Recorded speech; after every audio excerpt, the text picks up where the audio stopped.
This is a Disneyland original little long-playing record, and I am your story reader. I am going to begin now to read the story of Pecos Bill. You can read along with me in your book.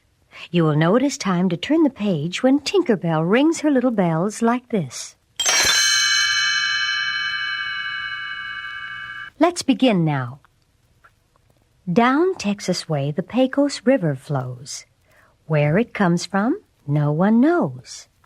One day, when a prairie wagon full of children, dogs, pots, and pans was crossing the river, the smallest child rolled out the back. His name was Bill. He sat there all alone in the desert till a mother coyote came along and took pity on him. She decided he could grow up with the coyote pups in the pack. Bill felt at home with the coyotes. He was spunky, too.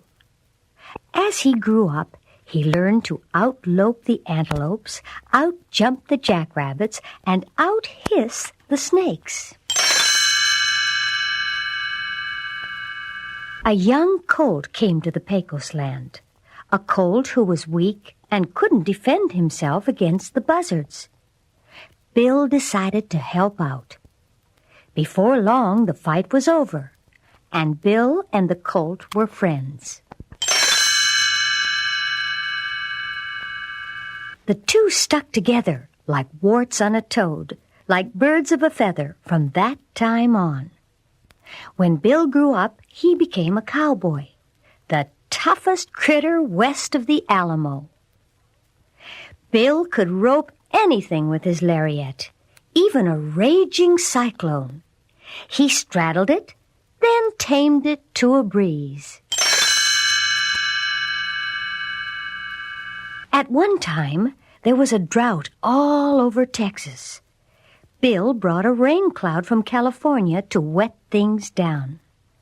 That's how we got the Gulf of Mexico. When a group of cattle rustlers stole a herd, they didn't know the herd was Bill's. He caught the crooked villains and knocked out all their fillings. It's the reason we have gold in them thar hills. Once Bill lost his way in the desert.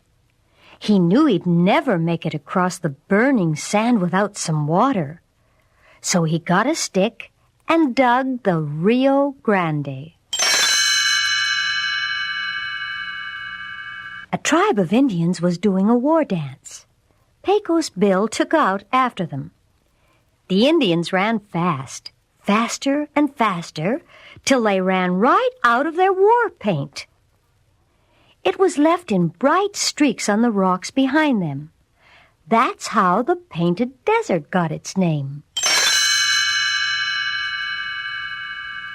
It looked as though nothing would ever come between Bill and his horse, called Widowmaker because he had bucked off so many cowboys. Then down the stream on a catfish rode Slewfoot Sue, the first woman Bill had ever seen. Widowmaker was puzzled. Sue looked like trouble to him. And, sure enough, she was, for Bill and Sue fell in love. Sue wanted to get married, riding Widowmaker. Well, that horse was not about to stand for it. The cowhands brought him over to her, fit to be tied. This didn't bother Sue. She climbed right aboard. The more that horse bucked and reared, the tighter she hung on. It was plain to see she was a real bronc rider. Then something else happened. Sue had a wire bustle on her wedding gown. It began to work like a spring as she bounced up and down, sending her higher and higher into the air. Bill could see what was wrong. He got out his lariat and swung it in a wide loop. Hadn't he lassoed everything from a drop of water to a gang of rustlers? He threw the loop wide and high up in the sky. But for the first time in his life, Bill missed. No one could understand it, except Widowmaker. He was standing on the rope. Sue kept on flying right up to the moon, and that was where she stayed. As for Bill, he rode away from the plains and never returned. Folks think he went back to the coyotes. They say that when the coyotes howl at the full moon, you can hear Bill howling with them. But just ask anyone who the best cowboy in Texas is. They'll still tell you it's Pecos Bill.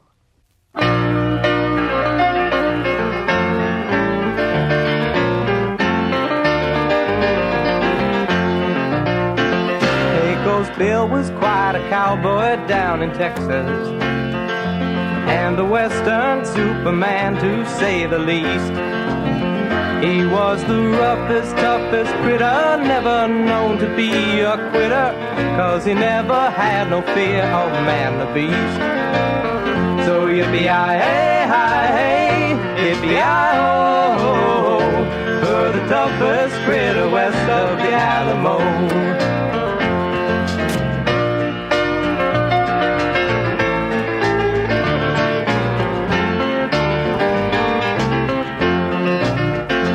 Once a band of rustlers stole a herd of cattle, but they didn't know the herd they stole was Bill's. And when he caught them crooked villains, Pecos knocked out all their villains. That's the reason why there's gold in them thar hills. Pecos lost his way while traveling on the desert. It was 90 miles across the burning sand. He knew he'd never reach the border if he didn't get some water, so he got a stick and dug the Rio Grande. So yippee-yi-hey, yippee-yi-oh, for the toughest critter west of the Alamo.